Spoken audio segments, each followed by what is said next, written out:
Makosa yenye Ruto anafanya is serving the whole nation. Hiyo ndio makosa kubwa yenye the president is doing. Makosa kubwa yenye the president have done ni kurudisha port Mombasa, so that watu wa Mombasa pia wapate kazi, watu wa Mombasa wakuwe na some cash flow. Makosa yenye Ruto amefanya is stabilizing our debts. Makosa yenye Ruto anafanya is making sure that we are not defaulters anymore as a country. Makosa yenye Ruto amefanya is making sure that Lamu wamepata barabara.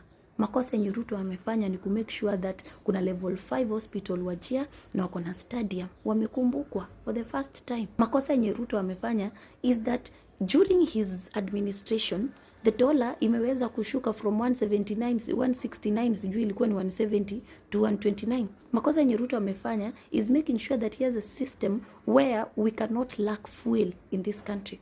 Makosa yenye Ruto amefanya ni kumake sure that kuna construction inaendelea Maurironi Summit na inaenda kubenefit watu wengine na hiyo direction na huko wakiendanga na huko, na hiyo istahili hivyo. Makosa yenye Ruto amefanya ni kupunguza fertilizer from 7,500 sijui ilikuwa 8,000 to 2,500.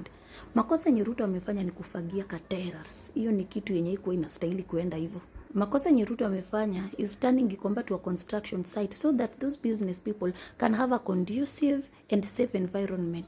Wasikae ndani ya matakataka na matope na mvua na wananyeshewa kunakaa tu sijui wapi. Makosa yenye Ruto amefanya is marketing us to the whole world. Makosa yenye Ruto amefanya ni kujenga Talanta Stadium. Makosa yenye Ruto amefanya is renovating State House. As if State House ni property yake 2032 ataenda nayo Sugoi. As if State House is not an image of this country. As if State House is not a property of this country.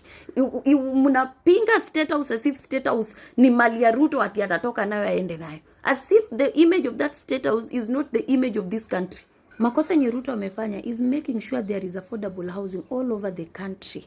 Na watu wa Mukuru wanasikia raha, watu wa Kibera wanasikia raha. Makosa yenye Ruto alifanya is not defending the impeachment of a tribal incompetent individual. Na makosa yenye Ruto amefanya is fixing Uhuru's mess.